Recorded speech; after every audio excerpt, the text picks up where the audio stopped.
C'est quoi ce truc? Noticed anything strange in the sky lately? If you answered yes, you're not alone. On a un membre de l'armée qui nous confirme que ces signalements sont monnaie courante au Chili. Viens voir ça. C'est dingue. Est-ce que vous auriez une explication logique à ce qui se passe sur cette vidéo? Non. Il y a des choses que le gouvernement ne nous dit pas. Le site d'un projet secret. C'est un gros mystère. Il y a des choses qu'on a le droit de savoir. Ils ont l'air d'avoir peur. Est-ce que ma famille est en danger? Et notre planète? Il faut trouver les réponses nous-mêmes. Il se passe des choses étranges. C'est un territoire inexploré. Ce qui s'est passé ici ne me semble pas normal.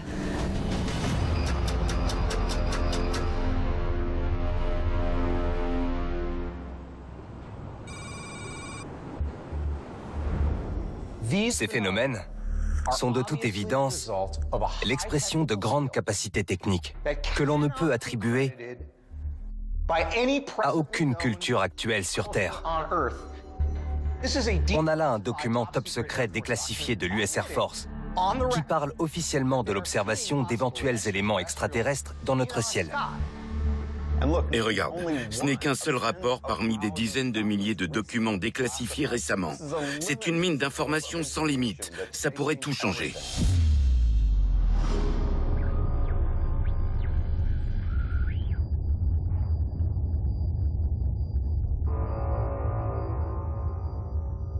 ATIP, Programme d'identification avancée des menaces aérospatiales. Dès que j'ai entendu parler de ce programme, ça m'a obsédé. Ça m'a fait l'effet d'une bombe. Pourquoi le gouvernement ferait ça? Pourquoi ils investiraient tout cet argent, tous ces efforts? J'ai passé ma vie à gérer des secrets de gouvernement. Et il n'y a qu'une seule réponse possible à ces questions. C'est parce qu'il y a de quoi enquêter. Mike Cole a 16 ans d'expérience dans les services de renseignement.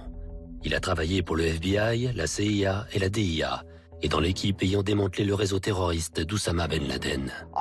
J'étais en charge des efforts de renseignement à Bagdad. Je devais réunir toutes les sources de renseignement disparates pour traquer les terroristes. Mon boulot, c'est résoudre des énigmes. Donc maintenant que le programme ATIP a été rendu public, je vais aller chercher la vérité, où que cela me mène.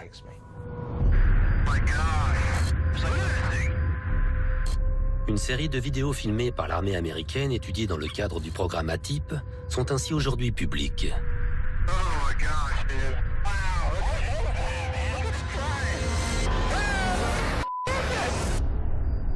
À ce jour, le Pentagone n'a fourni aucune explication quant à ces objets. Ce qui me fascine vraiment dans ces documents, c'est qu'on a affaire à des militaires et qu'eux-mêmes ne savent pas ce qu'ils voient. Michael Livingstone se joint à Mike Cole au centre de contrôle. Il est professeur à l'Académie militaire The Citadel et spécialiste en analyse des conflits. Mon boulot, c'est d'essayer de comprendre les mécanismes qui sont à l'œuvre quand les nations envahissent d'autres nations. Ce sur quoi on se penche dans cette enquête, ça va être exactement la même chose, mais à l'échelle galactique. Il s'avère qu'on vit à une période où on a cette incroyable convergence de données et de technologie, ce qui nous permet de répondre à une question à laquelle personne n'a pu répondre jusqu'à présent. On va adopter une approche globale et totalement inédite, en réunissant des milliards de données, de témoignages individuels, de posts de réseaux sociaux et de rapports gouvernementaux déclassifiés. Et on va se servir des technologies du Big Data pour découvrir la vérité. L'équipe est armée d'un puissant logiciel d'analyse de liens développé pour la CIA. Tous les fichiers gouvernementaux déclassifiés, photos, posts de réseaux sociaux et récits de témoins aux quatre coins du monde sont convertis en milliards de données consultables que le logiciel analyse pour mettre à jour les connexions jamais remarquées jusqu'à présent. Ce n'est pas juste un moteur de recherche. C'est un outil de service de renseignement qui pourrait être crucial pour répondre à la question « Les extraterrestres sont-ils en train d'établir le contact avec nous ou bien est-ce autre chose ?» Le rapport de l'incident du Nimitz de 2004 ? Oui. C'est ça, ouvrons-le. On va avoir recours aux mêmes méthodologies que celles dont je me sers dans l'analyse des conflits. Donc avant de pouvoir déterminer si les extraterrestres ont contacté l'humanité, on doit d'abord éliminer les technologies terrestres comme source de ce qu'on a pu observer dans notre ciel. Et l'incident du Nimitz en 2004 constitue le meilleur qu'on ait pour commencer à répondre à cette question. Regarde. Incroyable. Le voilà. Regarde ça. En 2004, le porte-avions USS Nimitz est stationné au large des côtes de San Diego, en Californie, lorsque l'un de ses avions de chasse croise un étrange objet en plein ciel, filmant l'incident grâce à sa caméra infrarouge. Ce n'est pas un Instagrammeur avec son téléphone. On parle d'un porte-avions de 15 milliards de dollars avec ses avions, ses systèmes radars et tout son équipement à la pointe de la technologie. C'est quoi ce truc? Il y a un témoin principal qui a parlé de cet événement, c'est le commandant d'escadrille David Fravor. Il faisait partie de l'une des premières équipes qui s'est lancée et a vu quelque chose. So as we get to about here, about 12 o'clock, is about the time I start pulling my nose onto it. At about here, it goes, and it's gone. My backseater has to go down there, and he's debriefing this, and they're, you know, Men in Black comes out. They start, you know, his jokes about Men in Black, signs, Independence Day. Le pilote de ce FA-18 est passé sur 8 chaînes différentes. Et il a dit à chaque fois la même chose. Il nous faut de nouvelles infos. Fravor a donné cette interview je ne sais combien de fois, d'accord? C'est le genre de mec qui aime parler. Ouais. Il faut trouver celui dont l'histoire n'a pas été dans tous les médias et qui puisse répondre à la question « Est-ce que ce qu'on voit dans cette vidéo est quelque chose d'extraterrestre qui opère dans notre ciel ?» Compris. Le logiciel d'analyse de liens cherche parmi des millions de documents militaires déclassifiés afin de trouver le personnel gradé qui aurait pu travailler dans le groupe aéronaval du Nimitz à l'époque de l'incident. Affiche ce document déclassifié. Bien reçu. Kevin McDay. Contrôleur de défense aérienne. Il a passé 9 ans là-dessus. C'était lui au radar ce jour-là. Il vit où? Dans l'Oregon. Allez, on envoie une équipe.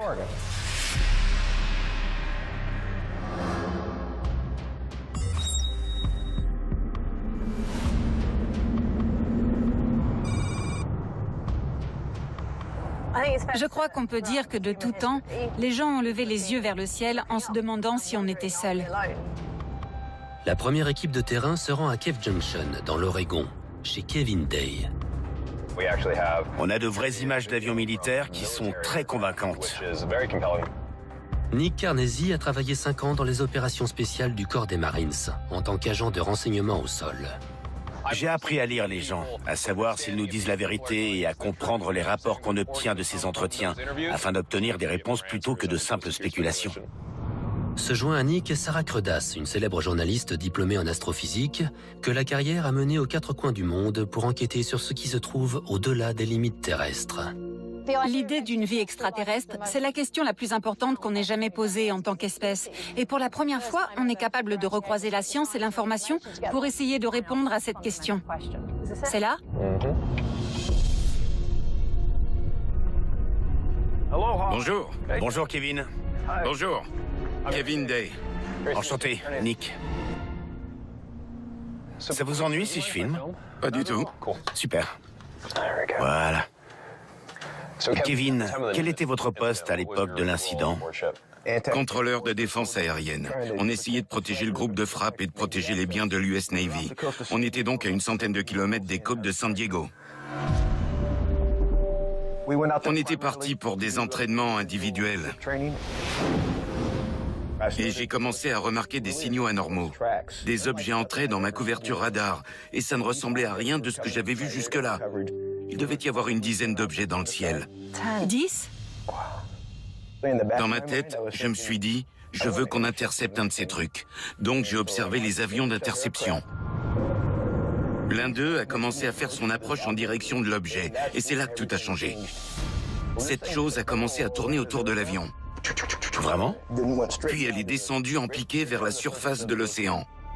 Il s'est mis à la suivre, et dès qu'il a fait ça, cette chose est ressortie de l'eau et elle est remontée jusqu'à 8000 mètres d'altitude. Quoi? Ça a fait du bruit? Non, c'était complètement silencieux.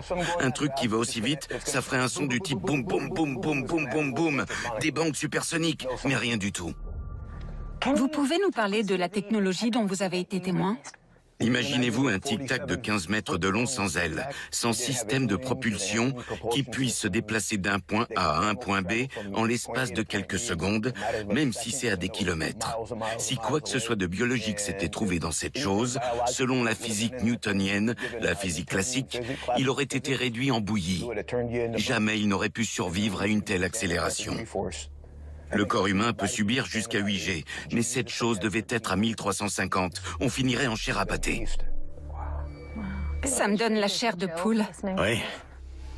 C'est incroyable, le fait qu'on ait du personnel militaire qui ait été témoin de l'apparition de plusieurs objets, et que non seulement ils l'aient vu de leurs yeux, mais qu'on ait en plus une vidéo officielle du département de la Défense.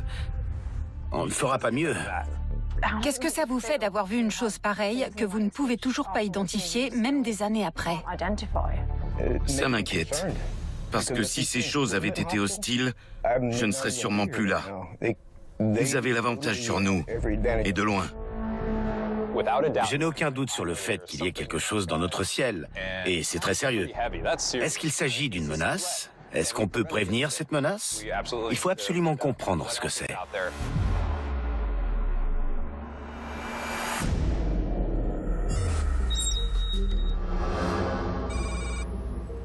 Qui puisse se déplacer d'un point A à un point B en l'espace de quelques secondes. Ça ne ressemblait à rien de ce que j'avais vu jusque-là. 1350 G, ça fait plus de 150 000 km/h. C'est dingue.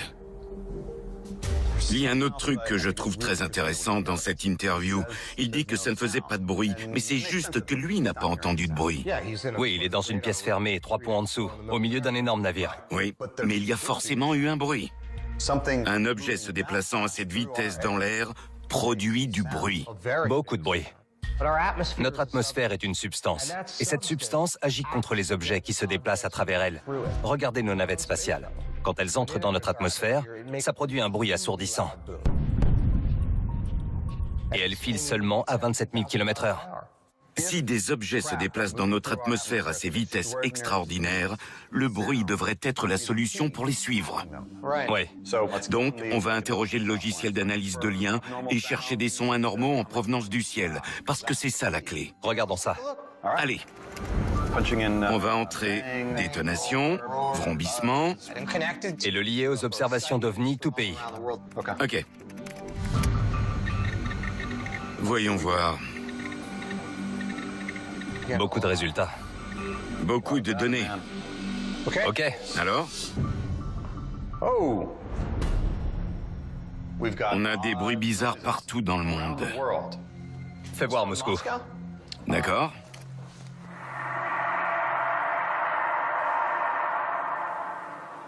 Ça fait froid dans le dos. Très étrange. Hey, regarde ça. 22 août 2011. On a 5 sons anormaux qui apparaissent dans nos résultats. Tous le même jour. Pour les autres bruits, on n'a jamais plus d'un seul signalement le même jour. C'est une anomalie claire et nette. C'est quoi le Tampa Stadium? C'est un stade. Capacité environ 30 000 personnes. Tu ouvres? Ouais.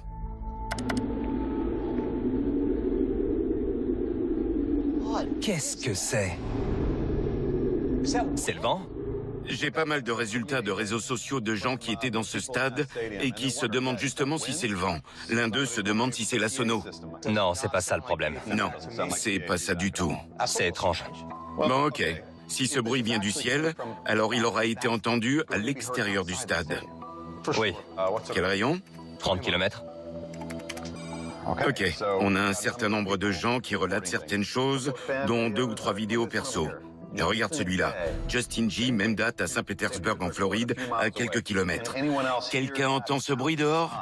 Dehors. Si ce type à 7 km peut confirmer qu'il a entendu le même bruit, alors on est sur quelque chose de beaucoup plus gros. Probablement quelque chose qui ne vient pas de la Terre et qui se déplace à une vitesse folle à travers notre atmosphère.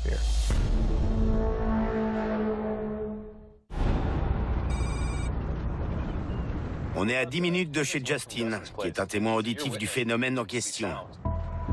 Sur le terrain, Nick Carnesi, agent de renseignement du corps des Marines, et Sarah Crodas, journaliste et astrophysicienne, enquêtent sur un ensemble de sons s'étant fait entendre dans le ciel le 22 août 2011.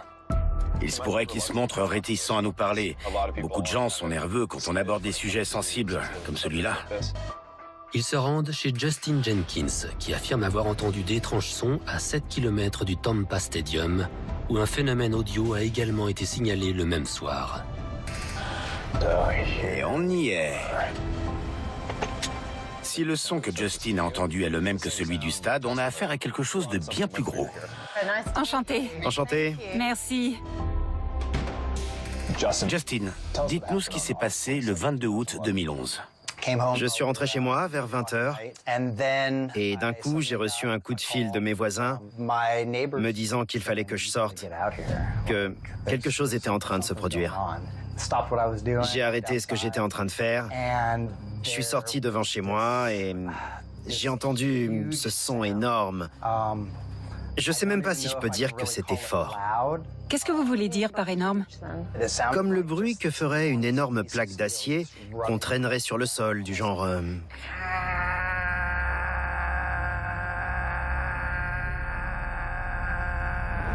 Mais au loin, quoi. Vous le sentiez? C'est ce que je me suis dit au départ. Quelque chose d'aussi énorme, on devrait sentir des vibrations, sentir le sol trembler, mais il n'y avait rien.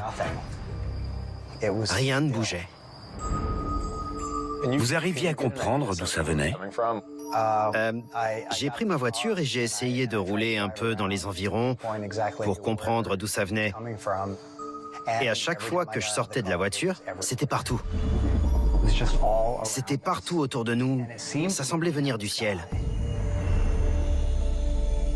Vous aviez déjà vécu quelque chose de similaire? Il y a plein de sons et de bruits dans le coin. Il y a une base de l'armée de l'air de l'autre côté de la baie, donc on a des avions en permanence. Mais c'était pas un avion, ça. J'avais jamais entendu un truc pareil. J'aurais aimé l'entendre. Ouais. Mes voisins ont enregistré le son avec leur téléphone. Et je l'ai mis sur une clé USB. Prêt? Prêt. This is the noise. What is that? I hope the video is picking it up. Puis de là, ça s'affaiblit. Je trouve ça très convaincant. C'est absolument identique au son du stade. C'est dingue. Et en plus de ça, on est à 7 km du stade. Donc ça élimine tout problème de sonorisation du stade ou de vent dans le stade. Ça m'a fait me demander qu'est-ce qui se trouve là dehors et qu'est-ce qui est si près de nous. Ils sont à notre porte.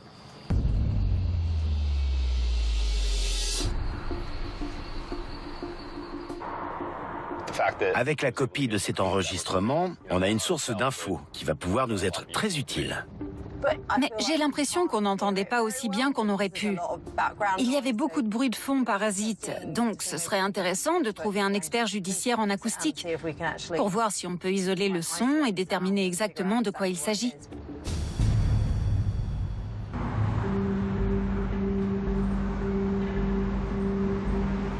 Si je me base sur l'enregistrement, ça ne me semble pas être un avion. Peut-être un problème à la base aérienne?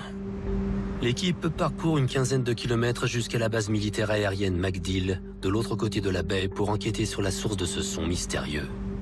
Tu dois savoir quel genre d'avion arrive et repart d'ici. Oui, des avions militaires standards, rien qui sorte de l'ordinaire.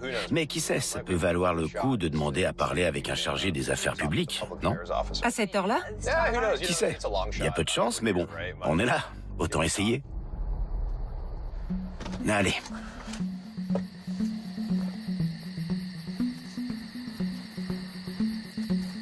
C'est clair pour moi, ce que Justin a entendu pouvait venir de la base. Mais c'est à nous d'essayer d'éliminer toutes les connexions possibles à MacDill.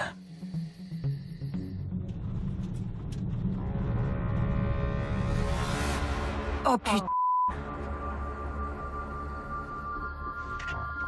Qu'est-ce qui se passe?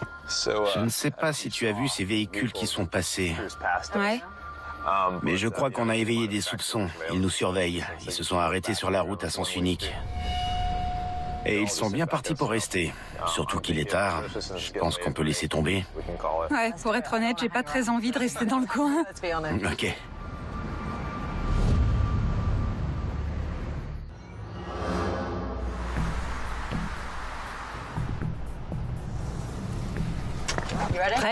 Oui. L'équipe arrive au laboratoire d'expertise judiciaire acoustique à Saint-Pétersbourg, en Floride. Bonjour. Sarah, enchantée. Nick. Ils retrouvent Ed Primo, expert judiciaire en acoustique, qui travaille pour la justice locale ainsi que pour le FBI. On a besoin des meilleures technologies pour étudier en détail notre enregistrement et le comparer aux autres qu'on a et essayer de déterminer ce que c'est ou ce que ça n'est pas. Là, c'est l'enregistrement de Justin. C'est le spectre sonore complet de ce que le téléphone a enregistré. This is the noise. What is that?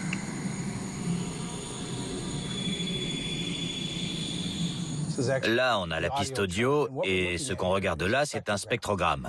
Cette zone colorée plus éclatante, c'est notre son. Le son dont l'origine nous est inconnue.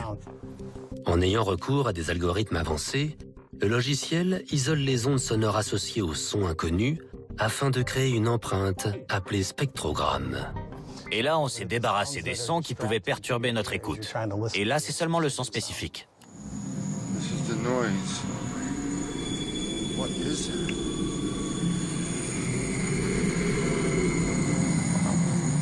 Très singulier. Et on peut le comparer à la vidéo qu'on a du stade? Oui. Ça, c'est donc l'enregistrement du stade sans les hautes fréquences. C'est juste notre son inconnu. Et ça, c'est le son de Justin. Et on est entre 100 et 300 Hz. Et quand on regarde l'autre enregistrement... C'est la même fréquence. Exactement, on a la même fréquence, ce qui me fait dire qu'il s'agit du même son. Le spectrographe montre clairement que ces deux sons, celui du stade et celui de la vidéo que Justin nous a passé, sont un seul et même son. C'est une vraie révélation. Il y a clairement quelque chose qui vient du ciel qu'on ne peut pas encore expliquer. On peut éliminer un avion, un train, tout ce qui doit bouger pour créer du son. Ed compare le spectrogramme du son inconnu à une base de données de 10 000 spectrogrammes de sons de la Terre, aussi bien naturels que produits par l'homme, Avion, avion de chasse, ambulance... pour savoir s'il existe une correspondance. Le vent est la seule chose que j'ai découverte qui soit similaire. Mais on peut voir que le vent oscille. Il monte et descend en tonalité. Quand on regarde notre son, il est très étroit et très constant tout le long, en bas entre 300 et 100 Hz. Et il n'oscille pas. C'est pour ça que, selon moi, ce n'est pas du vent. Donc, vous auriez une idée de ce que ça peut être? Ça ne ressemble à rien de ce que j'ai vu jusque-là. En combien d'années? 35 ans de métier. Donc, en 35 ans, vous n'avez jamais rien entendu qui ressemble à ce son? Non. Ça me donne la chair de poule. Ce son correspond à aucun son terrestre. J'ai besoin de digérer l'info. Ed est un expert en acoustique qui analyse des sons depuis plus de 30 ans. Et le fait qu'il ne sache pas ce qui a produit ce son, si ça ne motive pas à chercher plus loin, je ne sais pas ce qui peut vous motiver.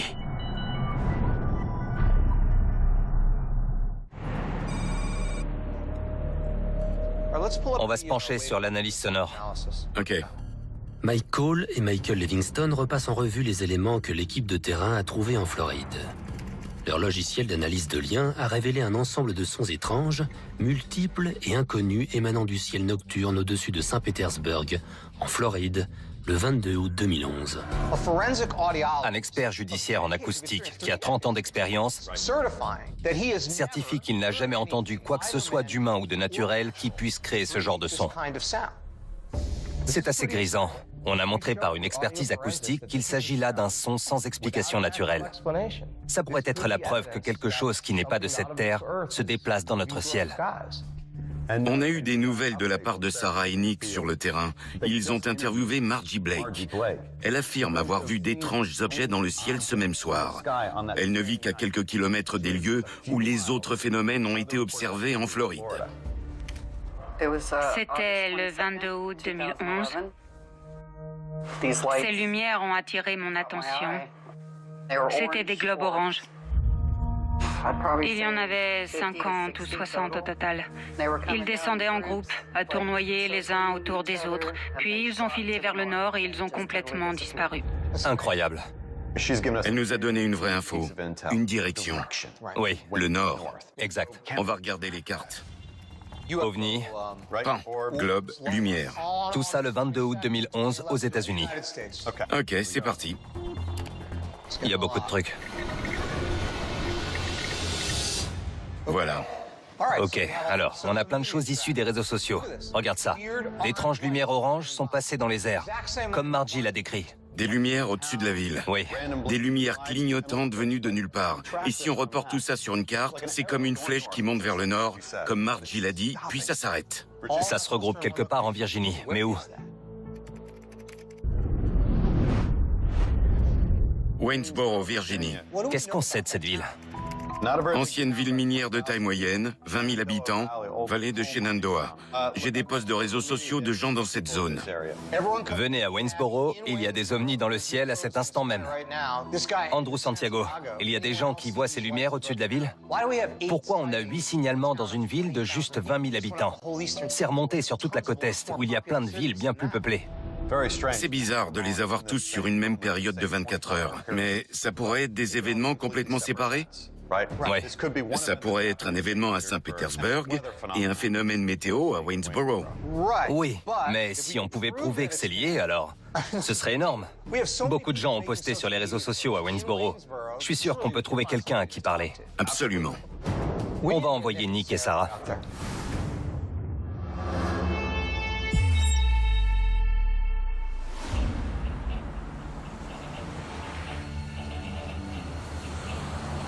C'est dingue. Il y a 24 heures, on était en Floride et maintenant, on est en Virginie avec la même météo que chez moi. Nick et Sarah se rendent chez un habitant de Waynesboro, Andrew Santiago, qui a signalé sur les réseaux sociaux avoir vu d'étranges lumières au-dessus de la ville le soir du 22 août. Le fait qu'on ait tellement de signalements qui mènent les uns aux autres, je trouve ça vraiment intéressant. Ça doit être celle-là. Est-ce que ces témoignages à Waynesboro sont liés au phénomène plus global qu'on voit grimper tout le long de la côte Est? Et si oui, est-ce que c'est ici qu'on va avoir des réponses? Bonsoir. Andrew? Ouais. Bonsoir, Nick. Bonsoir. On peut entrer? Ouais, Ça vous ennuie si on filme? pas de souci. Super. Comment vous m'avez trouvé? On a fait des recherches. On s'est penché sur ces événements du 22 août.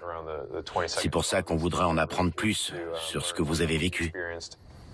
Je vivais avec mon frère à cette époque. Et lui et sa femme venaient d'aller au lit. Je jouais à un jeu vidéo. Puis j'ai fini par fatiguer, j'ai éteint la télé et je suis allé me coucher. Et à un moment donné, la pièce s'est éclairée. Je comprenais pas ce qui se passait, donc j'ai regardé en direction de la porte pour voir si mon frère était entré, mais la porte était fermée. Et c'est là que j'ai compris que la lumière venait des stores. Suffisamment pour éclairer la pièce, comme s'il faisait totalement jour. Je suis sorti dans le couloir, j'ai vu mon frère et sa femme, et ils m'ont parlé de la même lumière qui était tellement forte qu'elle les avait réveillés tous les deux. Vous êtes sûr que ce n'était pas un rêve? Dans ce cas, on a fait tous les trois le même rêve. Nos chambres donnent sur différents côtés de la maison. Ça a éclairé les deux côtés de la maison en même temps. Donc, une grande source de lumière. Ouais, au-dessus de la maison. Vous avez déjà vu des étoiles filantes? Souvent. Ça aurait pu être un objet entrant dans l'atmosphère. Je sais pas le bruit que font ces trucs-là quand ils entrent dans l'atmosphère, mais j'oublierai jamais le bruit que moi j'ai entendu. Vraiment? C'était quoi ce bruit? C'était comme un grondement. En arrière-plan? Ouais, c'était au loin. Intéressant. Andrew a expliqué avoir vu et entendu quelque chose. Et sa description est très similaire à ce qu'on a entendu en Floride. C'est énorme. Maintenant, on a un lien bien clair. On se rend compte que toutes les routes mènent à Waynesboro. Mais la question est, pourquoi? Vous pensez savoir ce que c'était? On n'a pas encore de réponse, mais on va aider à élucider ça.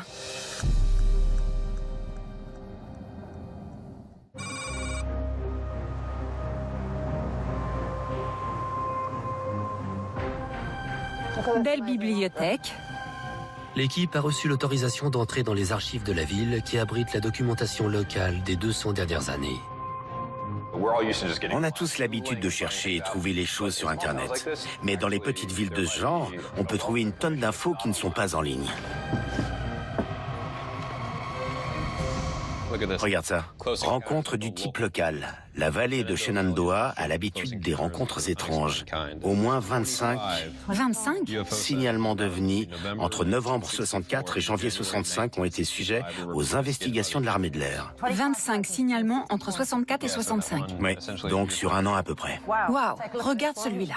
7 lycéens et le conducteur de leur bus scolaire ont signalé un objet blanc informe dans le ciel au nord de Waynesboro. Il y a des témoignages ici à Waynesboro depuis des décennies. Un armurier du coin rencontre un ovni. En fouillant les archives de Waynesboro, Nick et Sarah tombent sur l'un des premiers signalements d'OVNI de l'histoire de la ville. Bonjour, Sarah Crodas, enchantée. On a retrouvé ce monsieur, David Cheatham, qui a aperçu un ovni ici en 1950. Vous nous racontez cette journée? J'ai regardé la montagne et j'ai vu quelque chose d'argenté. Ça volait lentement et ça n'avait pas d'ailes. En voyant ça, j'ai été sous le choc. Ça a volé en rond 2 fois. Puis ça a basculé sur le côté et ça a filé à la vitesse de la lumière. Vite! Il y a pas mal de gens qui ont vu des ovnis dans cette zone, surtout vers les montagnes. L'histoire de David est cohérente par rapport aux autres qu'on a pu entendre. Il y a quelque chose dans le coin. Je suis surpris qu'il y ait autant de témoignages. C'est pas une région très peuplée, et ça devait l'être encore moins dans les années 60. Ce que je recommande, c'est de reprendre toutes ces coupures de presse et de voir si en les reportant sur une carte, ça donne quelque chose, d'accord? Ça roule. Commençons avec cela. 1965. 65. À l'est de Staunton. Près de Waynesboro. Une sphère bleue et orange planant dans le ciel nocturne. C'était en mars 88. L'objet a filé en sifflant vers le nord-ouest. Donc, vers les montagnes à l'ouest. On a un ensemble de signalements entre Waynesboro et Staunton, pas vrai? Le long de la 250. Si on reporte tout ça sur la carte, ça pointe dans la direction des montagnes, au nord-ouest. Je suis quasiment sûr qu'on devrait enquêter un peu plus dans ces montagnes de la vallée de Shenandoah, au nord-ouest de Waynesboro. Allons-y.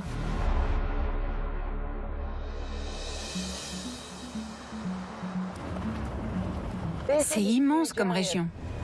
L'équipe arrive dans la partie des montagnes de Shenandoah, située au nord-ouest de Waynesboro. C'est juste là. On va s'arrêter et jeter un coup d'œil. C'est parti. Tu vois cette grande zone grise à travers les arbres? On la voit bien derrière. Ce serait bien de trouver un endroit plus en hauteur, qu'on ait encore une meilleure vue. Dans les montagnes en Afghanistan, avec les Marines, on se servait beaucoup de drones. C'est un super outil quand on a de grandes zones comme ça et qu'on n'est pas sûr de ce qu'on va y trouver. Nick et Sarah vont se focaliser sur une zone de recherche de 12 km² au cœur des montagnes de Shenandoah, où des centaines d'observations d'OVNI ont été signalées au cours des 5 dernières décennies. Allez, c'est parti. Super.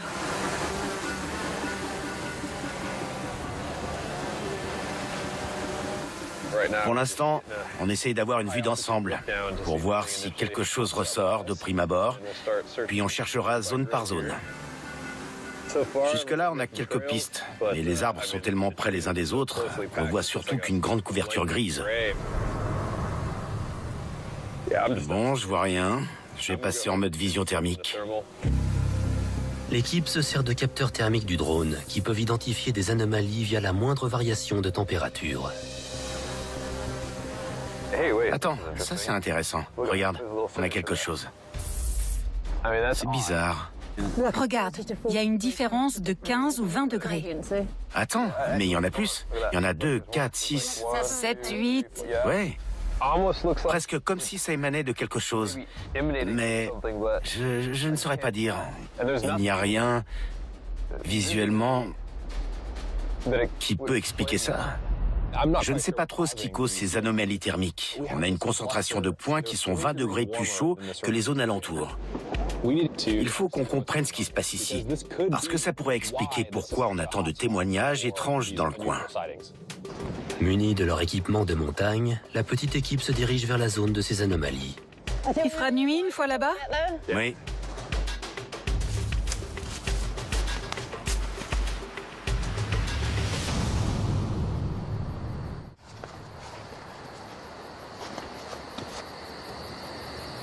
On n'est pas loin. Nick, viens par là. Quoi? C'est comme un tunnel ou une grotte. Regarde ça. Tu peux éclairer mieux que ça? Bien sûr. L'équipe découvre un trou de 90 cm de large qui semble mener loin sous terre. Il y a plein de gens qui ont vu des choses près de ces montagnes. Et le fait d'avoir un réseau de grottes souterraines dans cette même zone, c'est plutôt intéressant. C'est la meilleure piste qu'on ait pour l'instant. Et vu le chemin qu'on a fait, autant aller voir. Je suis d'accord. On n'a pas d'autre choix que descendre. Un ensemble de témoignages nous a menés de la Floride à l'entrée de cette grotte. Bien sûr, je préférais qu'il fasse jour, mais peu importe, parce qu'il fait toujours noir dans une grotte. Et pas question que je renonce à descendre. Ça se rétrécit énormément et il fait assez chaud. C'est peut-être ça qui explique ce qu'on a vu sur les images thermiques.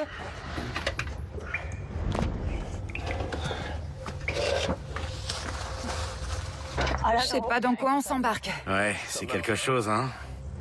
Nick et Sarah sont maintenant à 15 mètres sous terre. Et le passage ne fait plus que 50 cm de large. C'est de plus en plus étroit. Ça va? Ça glisse beaucoup. C'est facile de se sentir désorienté dans ces grottes où les passages ne sont pas très clairs. Il fait sombre et plus on descend, plus on se perd. On se retrouve dans des espaces réduits sans être sûr d'arriver à passer. En fait, c'est stressant. C'est pas facile. Prends ton temps. Dans une situation comme celle-ci, quand c'est l'inconnu pour nous deux, et qu'il y a de quoi être claustrophobe et désorienté, il y a une chose à faire si on commence à stresser ou à s'inquiéter. Il faut s'arrêter et respirer profondément, parce que le plus important, c'est d'avoir un plan bien précis et de tout faire de manière intentionnelle. L'avantage d'avoir une formation militaire, c'est que même si on ne peut pas être formé à toutes les situations, on est formé à comprendre nos réponses émotionnelles et à comprendre comment rebondir. On s'arrête, on inspire, on évalue ce qu'on est en train de faire, on regarde autour de soi, on établit un plan d'action, puis on l'exécute. Tu as un passage étroit là. Je suis à 1 mètre derrière toi. C'est très raide. Qu'est-ce qui se passe? On part de quel côté? Je vais regarder. Qu'est-ce qu'un endroit comme celui-là a à voir avec l'enquête? Pourquoi ça nous a menés ici?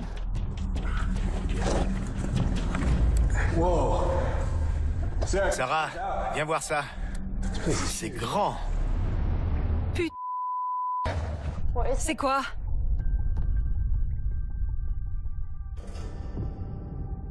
Tu vois ces stalactites, là-haut? Ouais. Ça met littéralement des milliers d'années à se former. On se croirait dans un autre monde. Je suis surpris de tous les débris qu'il y a sur les côtés. Les roches ne tiennent pas bien. C'est que des gravats. Même ça, là. Je vais prendre une photo. Ouais, regarde-moi tout ça. Waouh, regarde. La physique de base, la science de base, vous dira que les stalactites ne se forment pas de long en large. Elles se forment comme un robinet un peu ouvert. Ça goutte, sauf que c'est des minéraux, pas de l'eau. Et là, on voit qu'on a des formations horizontales, ce qui ne me paraît pas normal. On voit des fissures ici, dans la roche. Le fait qu'on ait des fissures et des stalactites qui sont sur les parois ou au sol au lieu d'être au plafond, ça nous fait dire que quelque chose s'est produit ici.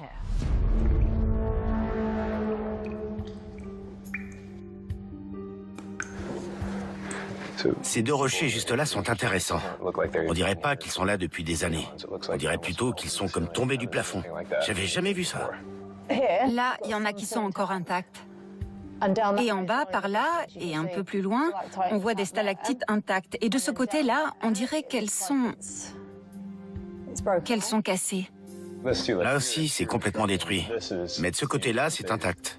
Je ne sais pas trop ce qui pourrait entraîner un tel degré d'effondrement dans un réseau de grottes comme celui-ci. Et il n'y a qu'une partie de la grotte qui est concernée. Le reste est magnifique. Le sol est stable. Il y a tellement de gravats. Ça a été cassé partout. C'est incroyable de voir à quel point. Là, on a une masse énorme et une brisure très nette. Je n'aurais pas aimé être ici quand tout ça s'est effondré, parce que de toute évidence, il y a eu un gros accident. C'est difficile de dire exactement quoi sans prendre du recul et sans réunir toutes les données. Mais quelque chose a perturbé cette zone, alors que d'autres zones sont restées totalement intactes. Et ça, pour moi, c'est très intéressant. On ne dirait pas que ça s'est formé naturellement ici. Je dirais que c'est tombé de là-haut. Je sais qu'il y a des effondrements dans les grottes, les plafonds tombent, mais il y a certains gravats qui donnent l'impression qu'il y a eu des explosions, juste à la vue du volume de roche qui est tombé. Quoi qu'il se soit passé, ça a l'air majeur. Ouais, j'ai du mal à imaginer ce qui aurait pu entraîner ça. Peut-être qu'on est sur quelque chose d'important.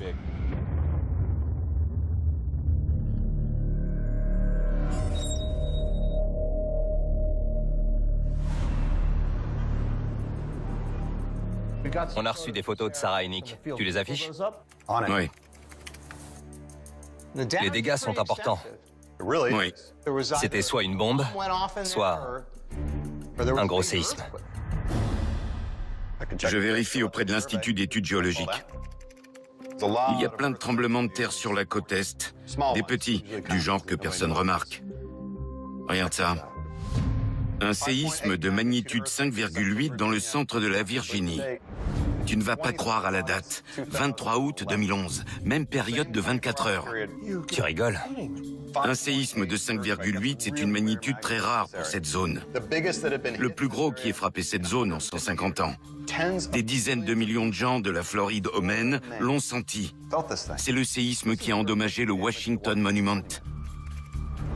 On a une vidéo depuis l'intérieur. Regarde comme ça s'effondre. Ça s'est produit pendant les mêmes 24 heures que l'ensemble des témoignages de Waynesboro. Comment c'est lié? Si c'est effectivement lié à ce qu'on a vu jusque-là. D'où venait ce tremblement de terre? L'épicentre est à Mineral, en Virginie. C'est où? À 80 bornes de Waynesboro. 80 bornes de Waynesboro. 80. Pendant les mêmes 24 heures. On a donc des sons inexpliqués qui n'ont jamais été observés jusque-là, entendus à des kilomètres de distance, et des témoins qui ont vu des globes oranges dans le ciel. Sur une carte, les signalements d'OVNI s'étalent sur toute la côte Est jusqu'à Waynesboro, en Virginie, où ils se regroupent. Et ça s'avère être l'épicentre de l'événement sismique le plus important de la côte Est des États-Unis. C'est incroyable. C'est une coïncidence par-dessus une coïncidence par-dessus une coïncidence. Si c'est une coïncidence, c'est une grosse coïncidence. On a potentiellement dévoilé la première pièce d'une énorme suite logique. On a ouvert la voie à une exploration qui pourrait nous rapprocher de la réponse à la question « A-t-on établi un contact avec les extraterrestres ?» Qu'est-ce que c'est que ça?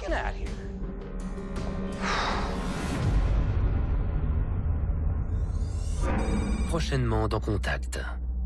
400 séismes en l'espace de 14 jours. Au Mexique, des dizaines de personnes ont vu un objet volant non identifié.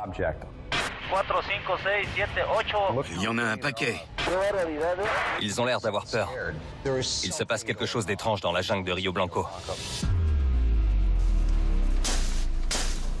Il ne sait pas ce que c'est. Il y a quelque chose qu'on appelle la gelée stellaire. On trouve cette gelée dans une zone bien précise de la jungle. Regarde, c'est incroyable. Des dizaines de personnes ont vu un objet volant non identifié. Il faut qu'on envoie une équipe au Chili.